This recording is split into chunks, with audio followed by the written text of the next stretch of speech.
My name is Kelly Slessor, and I'm delighted to be hosting this event brought to you today by the City of Sydney and supported by the Service New South Wales Business Connect programme.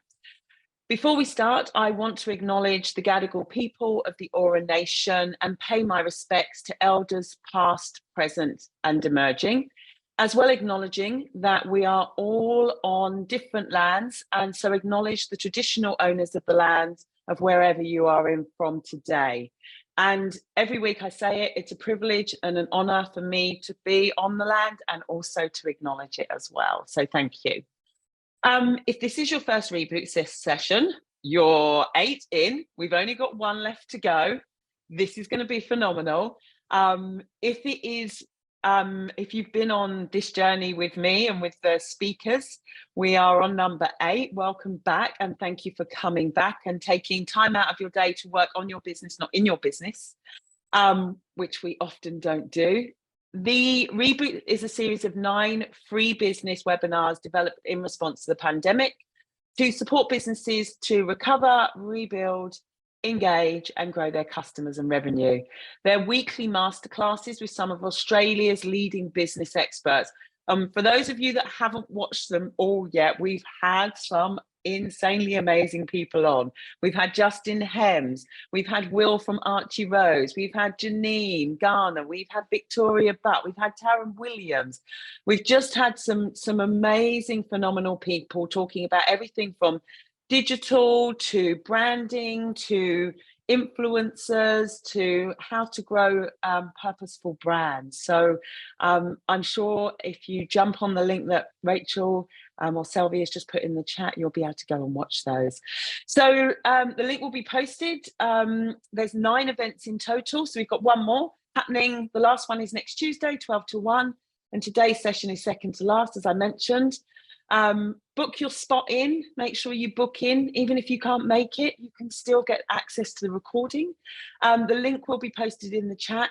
The sessions are all recorded and follow-up EDMs are sent after the event. So hopefully on this week at some point, you'll get a follow-up EDM with the recording, with all the takeouts and tips. And at the end of the session, we will post a link to a survey in the chat. Please, please, please, please, please fill in the survey. It's so important that for me personally and for obviously City of Sydney and Business New South Wales Connect, that we get feedback on these sessions so that we can continue to improve them and add more value to each and every one of you. So please, please take a minute or 2 to just fill that survey in. Any more housekeeping for today? I said that they'll all be recorded. It will only take a couple of minutes to fill in the survey. So let's get into it. So you know those people that you want to kind of follow around for a week, or maybe that's just me being a stalker, but those people that you just want to spend time with because you just want to know, firstly, how they do everything that they manage to do. And also just because every time you hear anything about them, or see them, or come in contact with them, or have a conversation with them, they're just so inspiring that you just want to spend more time with them. So 2 people in the e-commerce world that I feel like that about, and this is borderline stalkerish, is Jane Kay and Julie Mathers. And I'm so excited to be able to bring you these phenomenal women today. You know, to be able to spend time chatting to them about their business growth is just an honour, and I'm really, really grateful for it. So let me start with Julie. Julie is the CEO and owner of Snuggle Hunny, a fast-growing Australia brand, baby brand, one of the leading Australian baby brands. Julie also was the founder of Flora and Fauna and recently reacquired it. So that's been a massive journey, and I've had snippets of that. So there's lots of lessons in there, which is an online store which specializes in vegan and eco-friendly products. And in 2018, she was awarded Telstra New South Wales Small and Succeeding Business Award winner. She's gone on to win multiple awards and is included in the top 50 people in e-commerce in Australia. Jane Kay equally as amazing, founder and CEO of Birdsnest, one of Australia's biggest fashion success stories. She left a job with IBM to adopt a small clothing business in regional New South Wales back in 2004, I should say. And she's grown Birdsnest to a staff of 150 people, serving a community of women with styled outfit inspiration and using intelligence in her personalization platform, with express delivery, above and beyond customer service, and no hassle returns. She is also an award-winning in the top 50 people of e-commerce in Australia and is an absolute powerhouse. Yes, Judy, I love Birdsnest too, and Snuggle Hunny and Flora and Fauna. So I'd like to welcome both Julie and Jane into the room. Hi. Off mute. Gotcha. Hello. So much for joining us. After it that really time, is a pleasure to do mute.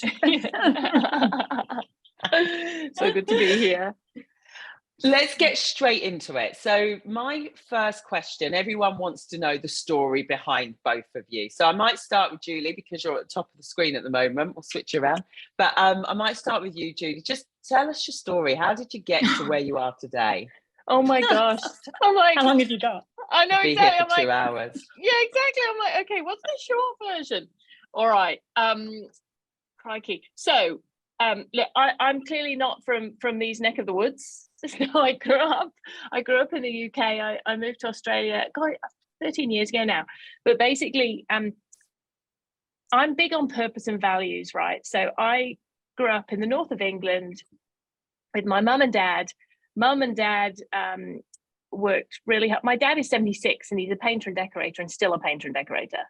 So I grew up with really hardworking people. And I think it's really important because a lot of how you're formed is from your parents. And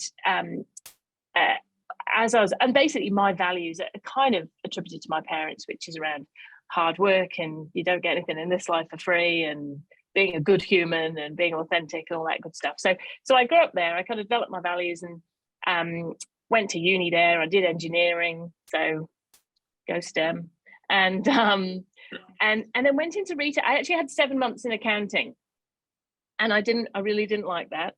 So I decided I was not meant for this world in terms of an accountant. So that was post uni. I went on the graduate scheme because, quite frankly, at the age of 22, I didn't know what else to do. And then I got into retail, and I just love retail. I love the tangible nature of it. I love working with the customers. I love trading. I love giving people a great experience. And from there on, and this is definitely the shortened version, but from then on, I worked in retailers in the UK, in Europe. I worked in Japan for 6 months for a massive retailer there called Eon. And I worked across things from stores to merchandising, supply chain, to buy all sorts of stuff. And I worked in management consulting and private equity. And then in 2009, when the GFC hit, my world of private equity retail went under. So I moved to Australia. And here I've worked for Coles and Woolies, an apparel group. And I just had a massive itch I needed to scratch, which was doing something for myself. I also know I'm very terrible at working for other people. So I needed to work for myself. And Sure. I'm not good at being told what to do. So I had a massive itch I needed to scratch, and after a few other ideas, which I'm thankful I didn't do, I started Flora and Fauna in 2014, and we just grew for a bootstrapped company, because we had no investment at any point. For a bootstrapped company, we grew quickly, and that again all massively centered around purpose and values. An amazing community. Grew that. We sold the business in July 2021. I'm not very good at not doing a lot. So we bought Snuggle Hunny. I've been running that for 15 months. I'm loving that. Very different, massively different. And then, Flora and Fauna had a bit of a stumbling block with the owner, the parent company. And so we just bought it back. So that's a real short version. That is a great version. So you've just reacquired Flora and Fauna, essentially.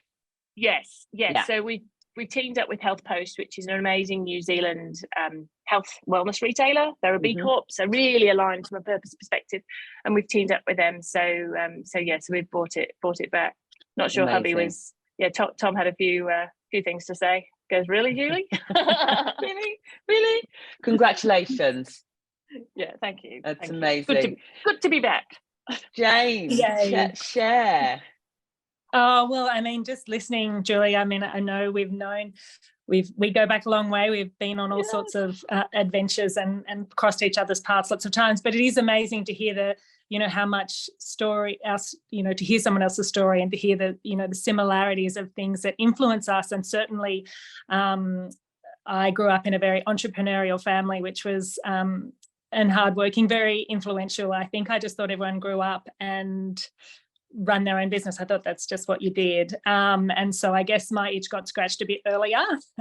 And so I left the corporate world in my early 20s to go. I often talk about it as a love story. I think first I fell in love with a boy in a big cowboy hat, and that's how I ended up in regional Australia and leaving probably a career in the city earlier than I anticipated. And then I did fall in love with retail. I was really looking for something that, for my purpose in a regional community, and fell in love, bought a little retail business in a country town and fell in love with, what I came to recognise as retail therapy. I was like, this thing called retail therapy is real, there is a transformation that can happen, particularly, I guess, in the industry that we're in, which is fashion, it can be quite a scary place, and to create a safe and nurturing place for women to come and experience fashion in a different way. I really, felt that on the shop floor. And I guess my experience having worked in the city, and I was at university at that time when the internet was just becoming mainstream, and I think it was such a paradigm shift at that time, and it fascinated me, the world of e-commerce and how it was going to change the world. It continues to fascinate me. I think I'm still in love with the concept of the digital, what the digital economy can do, and how technology can continue to evolve and change our lives. Mostly, and hope, what I'm interested in is the positive ways it can do that. And I guess we're facing another paradigm shift right now with AI, and it's scary, but I think this is such an exciting space to be in. And I think what has started as really, how do I build my own career and adapt to moving to a regional location, has really turned into something much more around how do I create really exciting careers for others in a regional location, and a great community and great place to come into work. So selfishly, I love having a great place to come into work, because that's where I get to come into every day. So that's a little bit about how birdsnest was born. I love it. Thank you for sharing. So one of the questions I get asked a lot, and I think is one of the biggest challenges for businesses, which is something you two have done exceptionally well, is basically growing an engaged customer base. So firstly, going out and finding new customers, then getting them engaged with you enough to want to purchase something, and then keeping them loyal to the brand. What advice would you give, and what things have you done along your journey to create that engagement and then that brand loyalty? Who wants to go? Jane, you go first. Yeah. Okay, sure. So yes, this is a question we get asked a lot as well, because I think our stats are a bit crazy. Over 85% of our revenue on any given day comes from repeat customers. So we have an incredibly loyal customer base and engaged customer base. Wow. Awesome. And we actually, I was like, because I always kind of just talk about the care factor, and something that we did recently, which was, we had a coach at the time, and it's just, I know there's lots of small businesses out there listening, and so just to try and give you something constructive that you might be able to work out what your secret sauce is. But we followed a book that Patrick Lencioni had written called The Advantage, and it takes you through you sort of create a playbook for your business, and it takes you through like 6 critical questions, like why do you exist, how do you behave, what do you do, how will you succeed, what's most important and what's most important right now. And the how you succeed is really becomes like your strategic anchors. And it was really clarifying for us to boil it down to what we think the 3 things are that give us, that make us, that are I guess, make us thrive and differentiate us in a very, very crowded market. And that is around, first and foremost, building a inclusive community and culture, and that starts with our team, and then our team caring about each other, and then caring about the people and customers that we serve and the world that we live in. So that's a driving and strategic kind of anchor. We also see ourselves, I know we're in the product business, we're in retail, but we really see that we're in the service business, and that ultimately we're the matchmaker between a woman and her perfect outfit, and that they fall in love and have that transformation is kind of like we can be their trusted guide in that journey. And then finally that, we just deliver through Care Factor that incredible rockstar customer service, and our main value for that is, if in doubt, be generous. We have very few policies in our business, but that is kind of served us very well. If we were ever in doubt on how to deal with the situation, we're just generous, and generally that's the right answer. Yeah, love that. And what about you, Julie? Gosh, so I think, and it's interesting, right, because I've got two angles of this from F&F and Snuggle Hunny, but with F&F, we're so big on community, like crazy big on community. And it's very interesting because we just said to our community, gosh, we're, and I sort of look at them beyond customers. I go, it is a gorgeous little community we've got. And we just said, you know what, we're coming back. And they've gone crazy. They've gone crazy in a really good way. And one customer even wrote an enormous post on our Facebook group. We have a Facebook group that's been very helpful for us. And I think you can either do those well or not. But one customer wrote an amazing post, and she went, here are all the things that I want to see coming back. And it was kind of like a strategy. I went, this is amazing. Thanks very much. I know, thank you. I'm thinking, but this is how much they care. They feel like, for me, I just want our customers to feel like they are part of something. And from day one, I said, if it has to be more than a transaction. So from day one, and to be quite frank, I took a leaf out of Jane's book.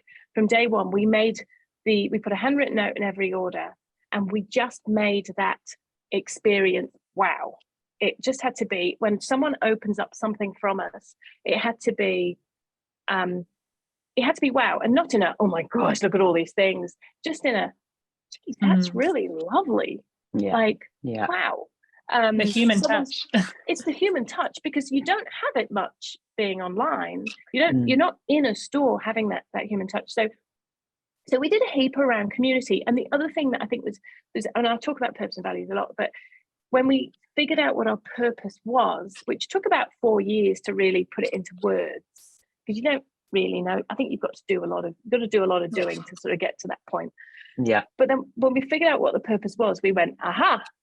But we looked at it with every decision we made. So whether it was what we did on the website, it wasn't just wasn't marketing steal. It was, what product did we sell, but how do we talk to our customers? And, it's like no fuss refunds. It's just things like, why are you getting yourself het up over something that we don't need to?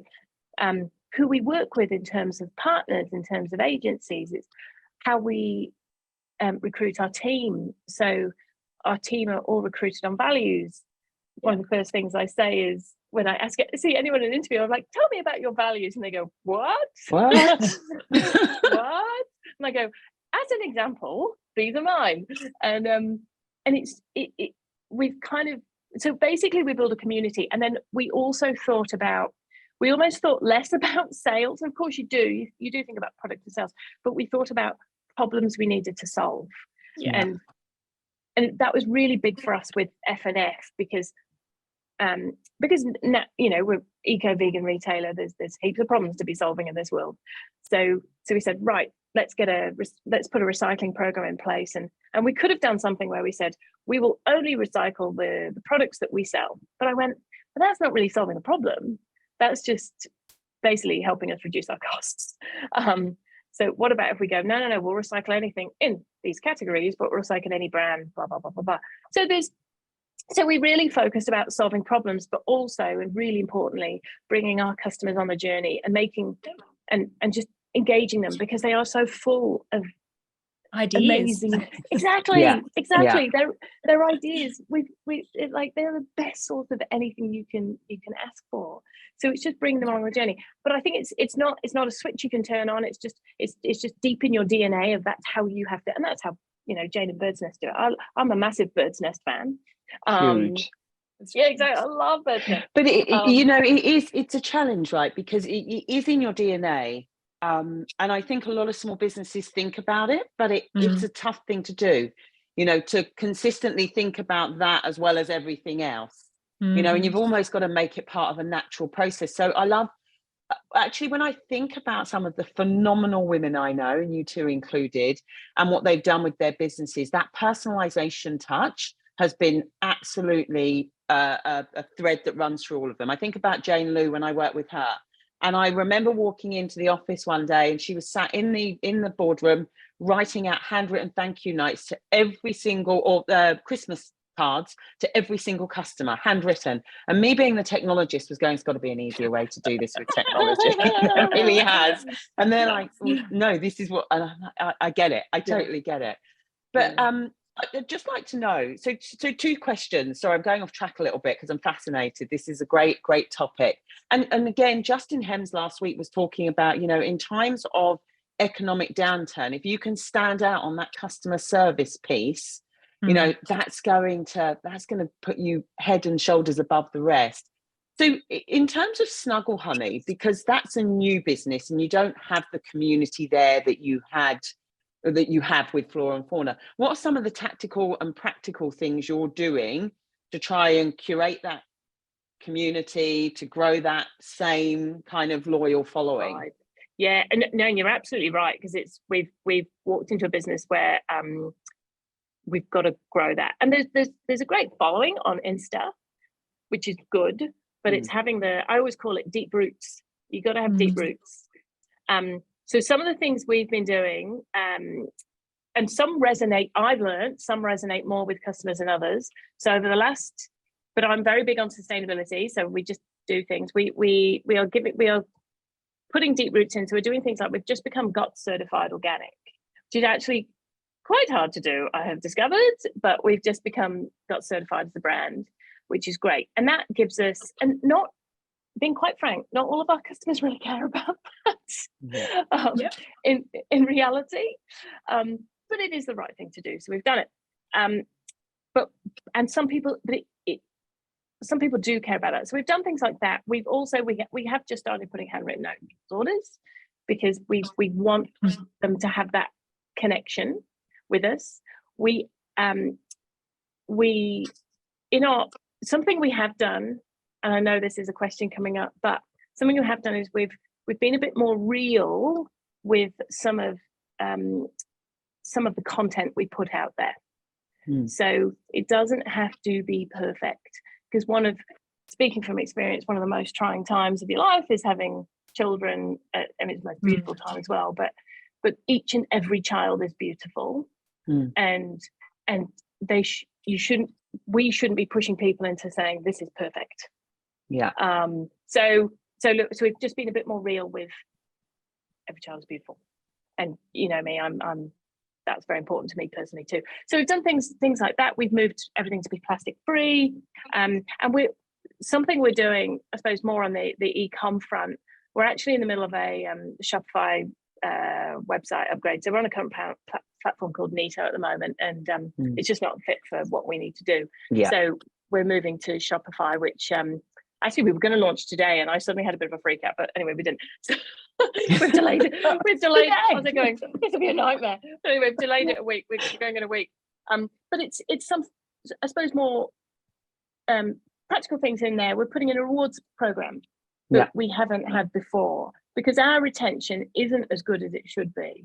So we're calling it Snuggle Rewards, and we're pulling them through a journey instead of that gold, silver, or bronze, silver, gold, or whatever. You know, we've got cool tier names, and we're pulling them through and giving them not just points, but an experience. And we want them to feel part of a community.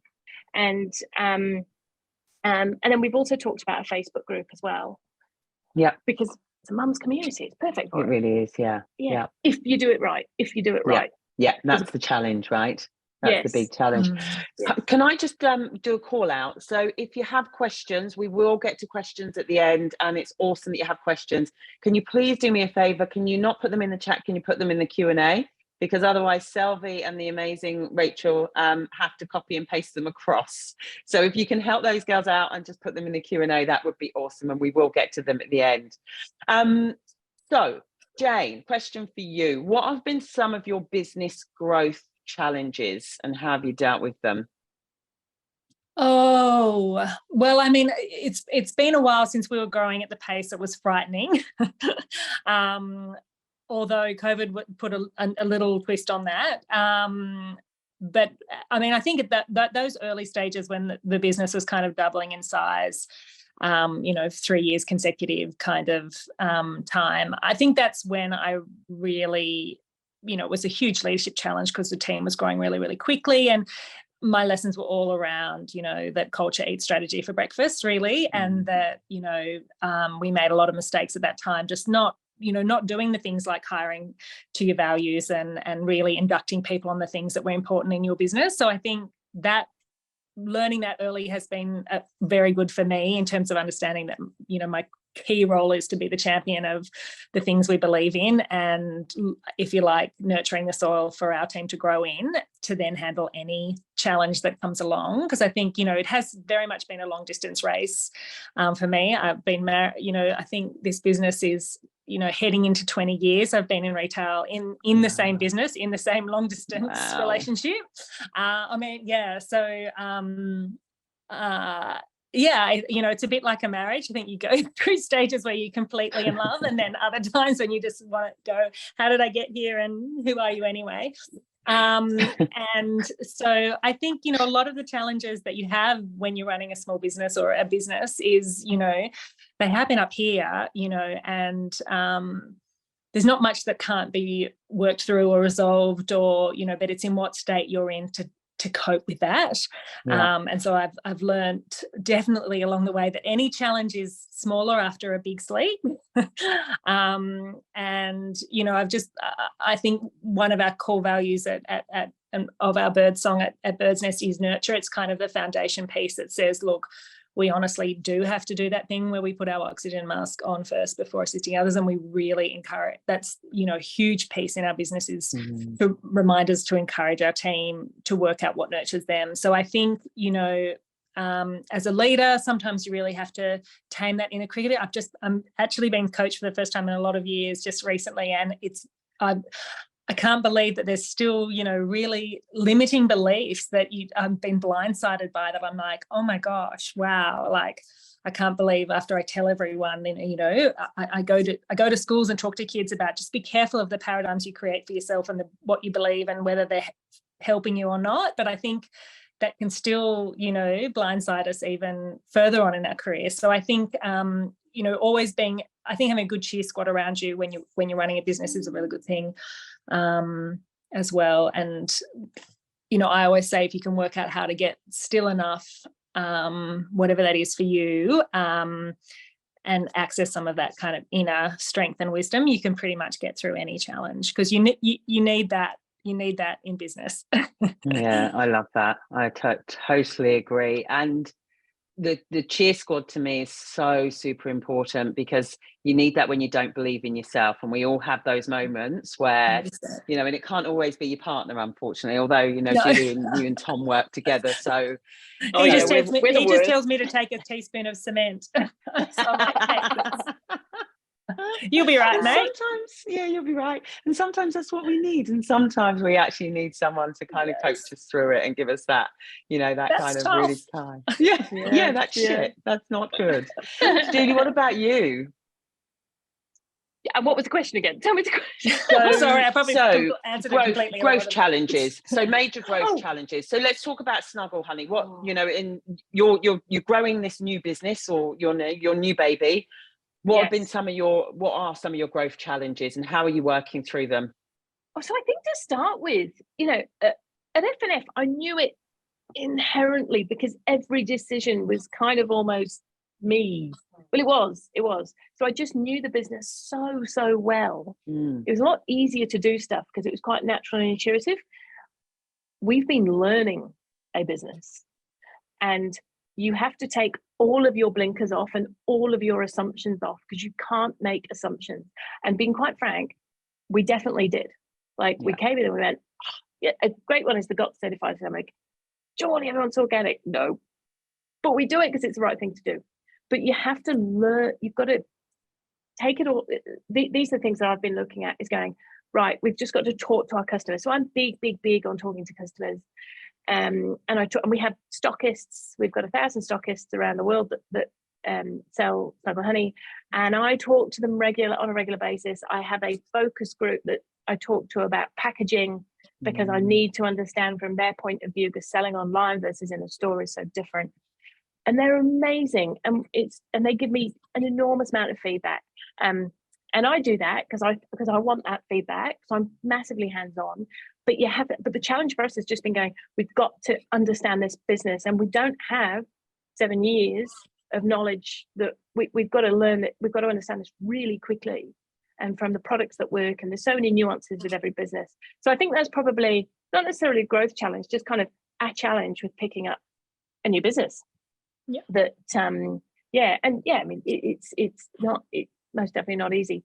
And making for trying to not put his foot wrong and you naturally do make mistakes. Yeah. And I think that's okay. You know, one thing that we absolutely did, I was going, all of our packaging's got to be plastic free. That's great. As long as it still looks great from a product saleable perspective.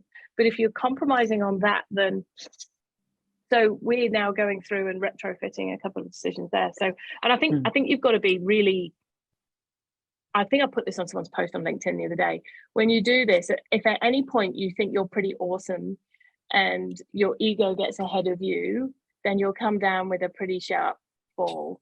So you've got to be able to, I think the thing that Tom and I have absolutely done is self-question. We question ourselves constantly about what we're doing. Are we doing the right thing? And it's quite good working with him because we test each other. But it's really important to be quite very open-minded, and you have to constantly challenge yourself in your decision making and get others to challenge you too. Yeah, it's really important to challenge you. I talk about that in technology all the time, that whenever I look at building out technology, you have to leave ego at the door, because if you bring ego into the room, you're going to build the wrong technology and it will fall over and it will fail and it won't be what the customer wants. Yes. So I just wanted to ask you one question, actually, going back on the loyalty. We talked about loyalty. When you both have done kind of loyalty programs, or you've kind of looked at, do you look at the customer journey of that, or do you go, let's plug in a loyalty program and then we get an app on Shopify or whatever it might be? Because it's what most businesses do, right? They go, well, just plug it in and then we'll give points, and the points will equal this and they'll get this. Yeah. How do you two do it? Oh, we're reviewing this right now, actually, because we've always had we call it rewards program, and recently we revamped it. So you spend a certain amount you spend $500 and you receive a gift, and we revamped it a couple of years ago so that every reward we gave was a reward for good. So it either contributed to a not-for-profit, a charity, or it was, something like, special seed pods you could wash on your clothes that were really good for them, or that that was either good for the environment or something else. And we've just done a big voice of customer survey, and we've got a heap of feedback about our rewards program, and of course realized that while rewards for good, we feel really great about it, it's not exactly what our customer wants. So we're completely revamping, and we just don't think there's an off-the-shelf product that can do the things that we want to do, because we really want to be able to personalize it, because some people definitely don't want gifts. Some people want to be able to have those vouchers, or to they just don't want more stuff, of course. And so even though it's super thoughtful gifts, we're totally revamping that, and we're having so much fun in the sessions at the moment, creating that. And we've been doing for some of our best customers, we've been, literally super personalizing things and sending them out and writing cards. And so if that's not sustainable, Kelly, we're looking at a technology solution. Technology can't replace human. It can't. It never will. Well, it's only ever an enabler. For our best customers, because we've just actually, launching into new businesses and feeling vulnerable, we've just launched an accommodation offering, because we're in this beautiful regional town. We have done up these beautiful heritage terraces that you can now come and stay and come to our lounge and have this whole bird's nest experience, regional, country getaway experience. So yes, and that's what we're offering to our best customers, to fly them in and have this experience. So Julie and I are now going, okay, we need to get on your best customer list. That's what we need to 100%. do. I'm there. I'm with you, Julie. I'm with you. I know. It's like, that is actually, we're doing business trips too, actually. Like, if you're out there and you want to do it, you can bring your team down and you can use our boardroom and have a tour of the nest and use it as like a little strategy. Anyway, Julie, I'm in, definitely. Can I just ask in the chat, actually, because this is a really important point. In the chat, in the last 3 months, have you done something that surveys your customers, either a focus group or, voice of the customer survey experience? 1 for yes, we have, and 2 for no, we haven't, or 3 for we could, we've done a bit, but we need to do a bit more. I'd just love to know. 1, Kate, you're on it. Andrea, you've done it. Denise, need to do a bit more. Yeah, we could done a bit. Yeah, okay. It's probably around about 50-50.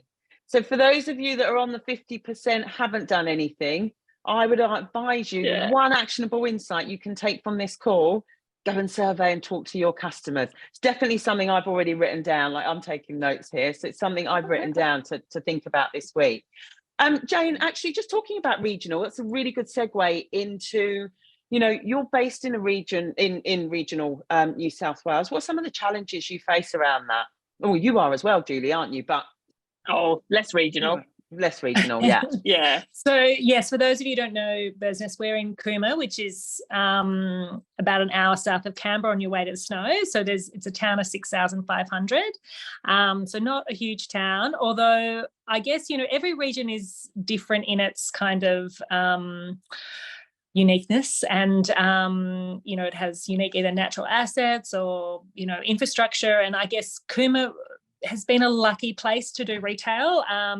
So we are obviously at the bottom of the Snowy Mountains. So we were the place of the Snowy Mountain scheme, for those of you who know about that, in the 50s and 60s, where people from all over the world came to build this amazing hydro scheme. And now we're in the middle of Snowy 2.0. So our town is literally buzzing. I think in our team of 150, we have 18 different nationalities, wow, which is pretty incredible, and a lot of them are first generation migrants to Australia, and so incredible talent, incredible. So you would think in a country town one of the challenges might be diversity of any kind of diversity, really.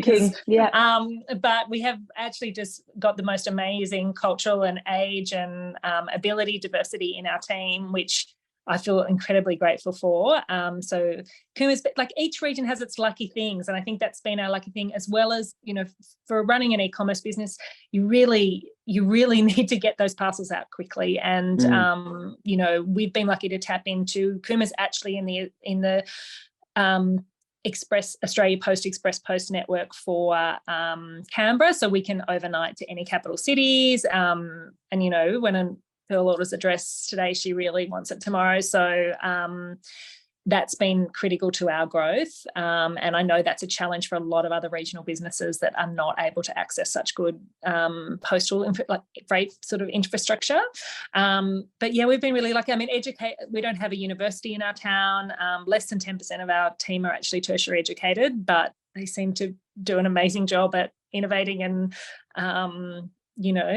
being at the forefront of retail ideas. So I So you're think, just in the best regional place in the world, basically, to do maybe. e-commerce.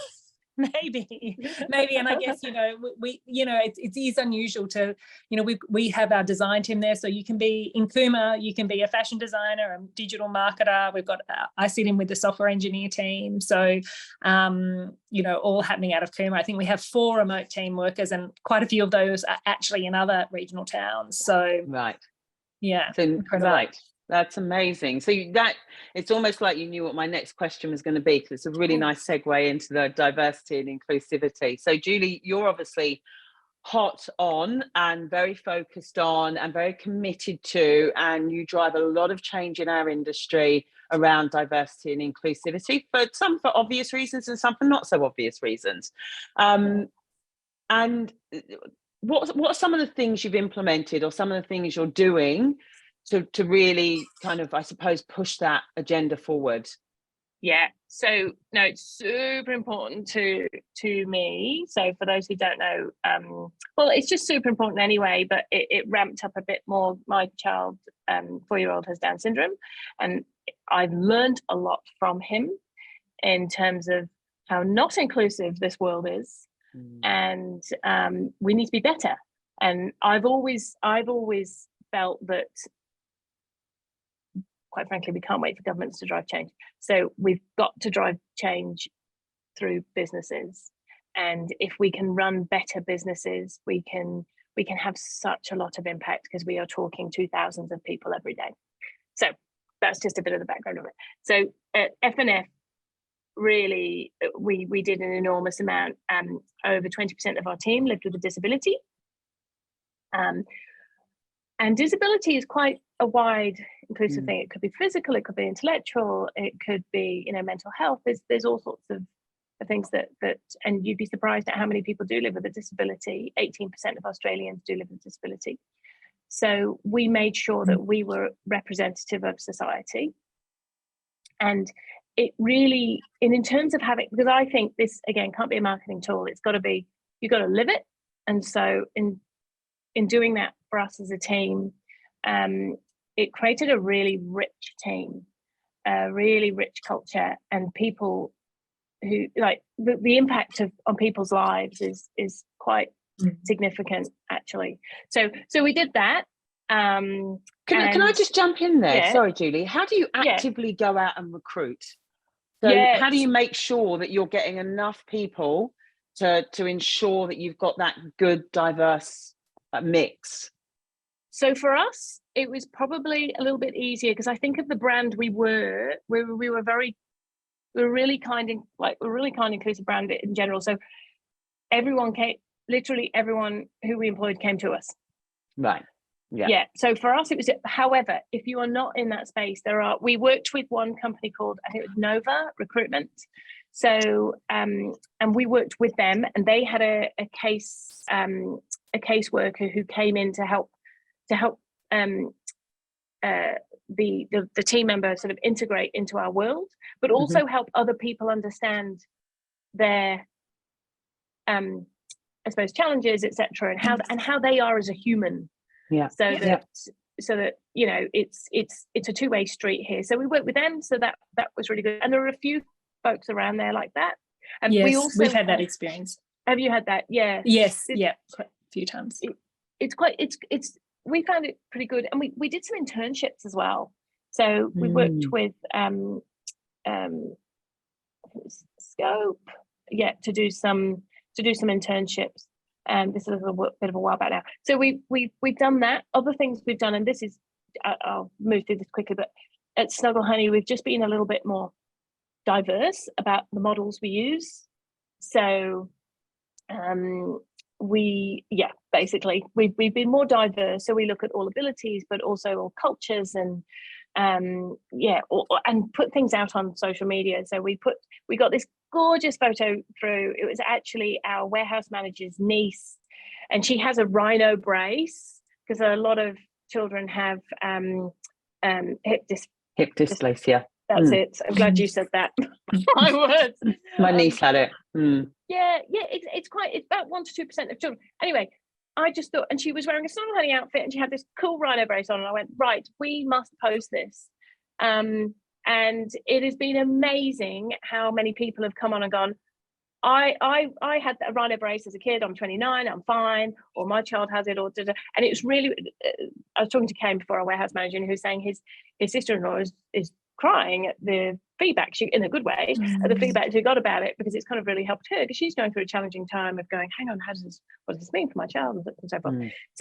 So we do things like that, we employ people at Snuggle Hunny with who live with disabilities as well. So we kind of try and do it, but a big piece for us is educating and talking about it, and just not shying away from it, but actively talking about it. So we use Woody, my son, quite a bit in campaigns and stuff. Yeah, exactly. And we create the conversation, because it's okay to create that conversation. And I grew up in a world where that conversation, as being younger, that conversation was not had, and we've got to have that conversation. So I've gone about and that. you do some amazing work in that area, absolutely amazing, and such a champion for change. So I wanted to bring on Rebecca from Tropique. I'm conscious of time. I could literally talk for hours. I've got another question around innovation and technology and all the stuff that I'm passionate about. But anyway, let's bring on Rebecca. So Rebecca runs a company called Tropique, who do, I'm just going to share my screen and show you, who do outdoor cushions and outdoor furniture. We'll just bring that on. Are you there, Rebecca? I'm here. Hello. Oh, hello, beautiful Rebecca. How are you? Hi, Rebecca. Another powerhouse right there. One powerhouse meet two more powerhouses. Rebecca, go ahead. Ask your question. Okay. Firstly, thank you, Jane, Kelly, and Julie. It's been really fabulous listening to your business information. It's always very inspiring. And thank you, Kelly, for the incredible series that you are putting together. So Tropique, we are a local business, and we distribute throughout Australia. What we do is we make locally here in Sydney beautiful outdoor cushions. They're made from high performance fabrics, which means that they last a really, really long time. They're water stain and mold resistant. Because of the quality of the cushion, it does have a certain price point. When you have a look through the website, you'll be able to see that. So what we're finding is we're facing increasing pressure from lower quality products. And what we want to keep doing is keep building our brand and our reputation for quality, and creating that awareness without discounting our product, because it costs us a lot to make, because it's all done locally, and we curate the most stunning fabrics, not just from here in Australia, but also overseas. Just wondering if you have any suggestions for our business. I'm Rebecca, it's so lovely to meet you. You too. Yeah, and I know where my cushions are coming from next. Oh, beautiful. They're just gorgeous.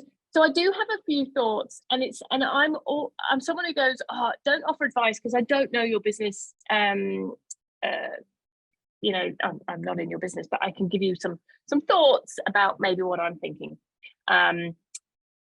Okay, so I'm just having a quick look through your Insta and what have you.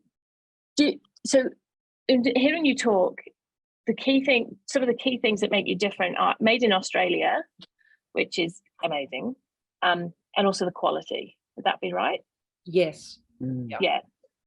So have you done it? So something that's worked really well for us, and it may or may not work for you, but I think if you can really get across the manufacturing elements, and even do behind the scenes stuff in terms of how something is made to really enhance the quality of your cushions, and get it like that. It's worked very, very well for us at F&F. It's worked really well for us at Snuggle Hunny as well, just to get some of that behind the scenes stuff, which you can get onto social and do reels. Do lots of reels, by the way. Lots of reels. You get way more engagement on reels than you do on static posts.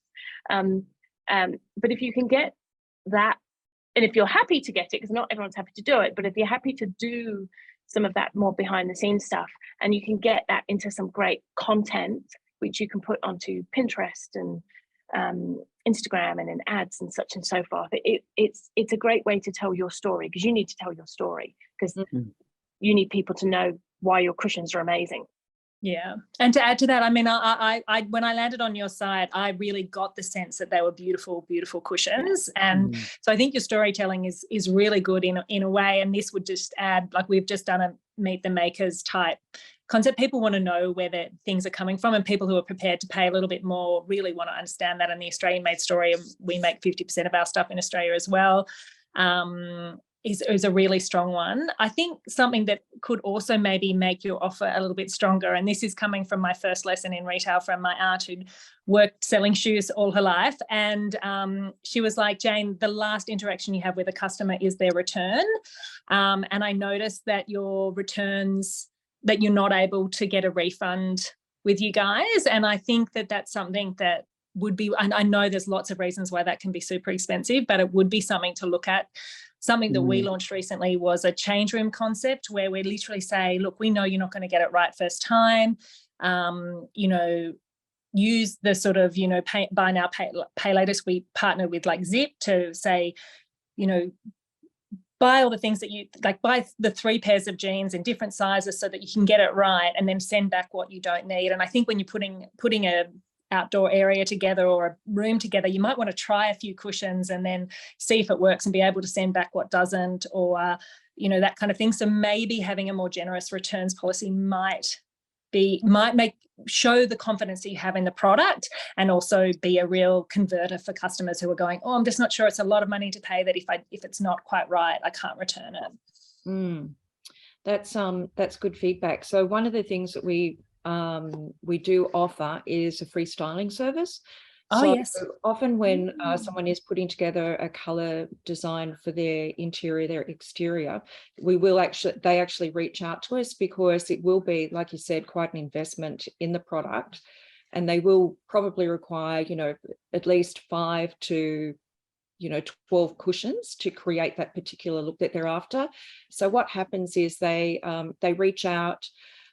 We spend time with them going through what they're trying to achieve, what their color scheme is, what furniture they have, what the conditions are. And then we put the design together, send them back the images. And then that's often how that level of... That's great. It's put together. Yeah. And there's lots of things, I guess, that where you might be able to virtually allow them to do their own putting up their photo and putting their... We would love to, add into our website that sort of, design capacity where they can put it onto their lounge. That'd be amazing. Just another thought, actually. Just on the long laundry list of things to do. I know. I'm just saying, because you've got a store showroom, haven't you? Yes. So just a thought. It looks beautiful behind you there.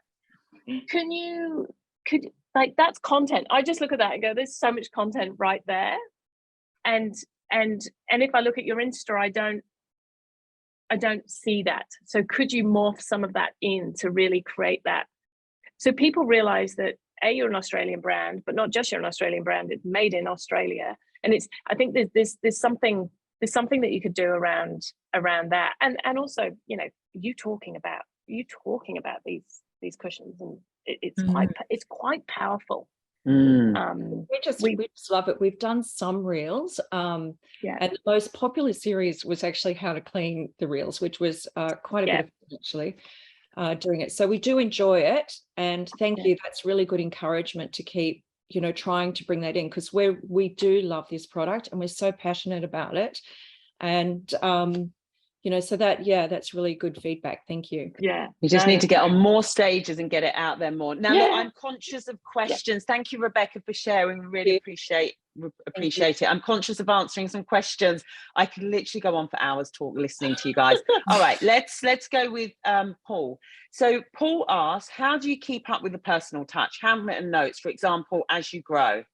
So I'm going to ask you for one sentence, one of you. So Jane, how do you keep up with the personal touch? You just prioritize it. You just prioritize it, and if you need to hire more people, you do. I think yes, that's where it is. We just keep doing it regardless. it So doubles the time to pack a parcel for us. So it is an investment. Yeah, but a worthwhile one. Absolutely. Absolutely. Okay, so someone says they've started an online shop and seeing no traction. What advice do you give on getting your business noticed in an already crowded online market? Facebook ads, Google ads, SEO, I'm so lost. I could answer this one, but I'll let you go, Julie. I know. It depends what it is. It depends what it is. It's really hard to answer because it really varies depending on what the product is. Because if you're a it's quite, if they can put some more context. Yeah, I mean, if you're solving a problem, I mean, I always say it doesn't matter whether you're online or anywhere else. If you're solving a problem better than someone else is, then you're going to get traction. Yes, yes. And What's your the one thing I always go back to is if you're not quite sure what channel you should be using, it probably means that you don't understand who your customer is, and that has got to be the first thing in any business and any online platform. You have to know who your customer is. So defining that will help you then work out how to get traction, because you'll be able to work out where they are, what they need, and what their problems are that they're looking to solve. And that makes the whole Google ads and everything a lot easier. Judy has had lots of handwritten notes from the birdnest team. She's obviously a massive fan. I'd love to know what resources she's going to get flown to Cooma. I'm on that list. What resources go into that? What resources do you use to actually do that? All those little humans I spoke about of the different nationalities. Yeah, I think, and many days, on a Monday, if it's crazy, we still do the everybody drops. Doesn't matter if you're the head of marketing, the creative director, on Monday we get, if you ordered by 1 p.m. on Monday, your order goes out along with everything that came in on the weekend, and we never don't meet that service level. So if we don't have enough people in the dispatch team, the entire business just comes into that room and we get the parcels out. So that your note could be from anyone in the business. That's amazing. That's so good. Did you both engage a business coach early on in your entrepreneur journey? No. I'm happy to answer that very quickly. I haven't.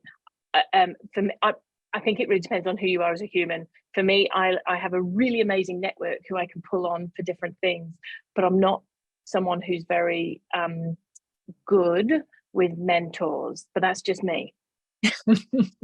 I had my dad, I would say. I grew up with, all his advice, like, you can't win the score, you can't win the game if you don't keep the score. He was an accountant as well. But yes, I think I first got a coach when I thought the business had grown too much and I could no longer, it needed a grown up to run it. And that was no longer, I didn't think that was me. So I got a coach that time, and that was amazing because they had to basically facilitate feedback from my whole leadership team to me. And so that's delicate because, how do you tell someone, give someone difficult feedback? And that was such a gift. I learned I had a massive panic button I had to deal with. So hence why I now do a lot of yoga and mindfulness. So I've learned to calm down. We all learn our coping mechanisms. Yours is running, isn't it, Julie? I love running. Yeah, I love it. I've actually just signed up for the City to Surf, and I'm running for Down Syndrome Australia. Or New South Wales, sorry, Down Syndrome New South Wales. That's fantastic. So go do it. Yay. Hey, this is a really good question from Ari, and then it's 1 o'clock, so we do have to finish. But I just want to answer this one. Ari from Mecco Meats serves savoury pre-cooked meat. Do you believe that being real can also be imperfect? So English isn't maybe not be the first language if you're an immigrant, or do you think this is a down, like a negative thing? Oh, no. But we learned in COVID that imperfect, we couldn't bring all our models into Cooma at that time. So our team became our models, and, we went from these beautiful brand aspirational videos to, very real, oh, whoops, I dropped the camera videos. And our community totally embraced it. I love it. Love it. I just want to say thank you. Like, this has been awesome. I've got my little post-it notes sat next to me with little hearts on them, and I've been writing notes myself. So look, it is always an absolute pleasure to hear you two speak and to hear your tips and advice and bits of your journey. So thank you for sharing. Can everyone just drop a big, huge thank you in the chat? And one thing you're going to do differently as a result of this, because it's all about actionable insights. I can't even say it. There's one thing you're going to focus on this week as a result of that. That would be amazing. Thank you all so much. Someone's planning reels already. Rebecca's on reels, cold calling. Someone's going to be putting handwritten notes to their partners. They're looking at a customer survey. Boom, we've nailed it. We've got loads of actions coming out, which is awesome. Thank you, Jane and Julie. Really appreciate you. You guys. Thanks for having us. Yeah, that was fun. Great. Thank you. Yeah. And if anyone, just to add, if anyone is stuck with their website, I'm happy to do a free website review. Rachel will stick a link in the chat from an e-commerce perspective. All right. Well, you have all been amazing. Thank you for attending. I'm sorry we ran over by a couple of minutes, but like I said, we could literally all talk underwater about this stuff. I'm so passionate about these businesses and supporting and hearing their stories and sharing them with you. Next week, we have the outstanding and amazing Hunter Johnson, CEO of the Man Cave. He's an award. He's not quite been knighted, but he's got something like that, hasn't he, Julia? I can't remember, but something award by the Queen. Man Cave and the website of stuff. And he's going to explore in more detail how to build a purpose-driven business. I just want to say thank you. Don't forget to answer the questions. The feedback link is being dropped in the chat. For those of you who haven't registered for next week, jump on and register. Thank you all. Thanks to the City of Sydney and Service New South Wales Business Connect programme. Thank you. Have a great Tuesday. Bye. Thanks all. Bye. Bye.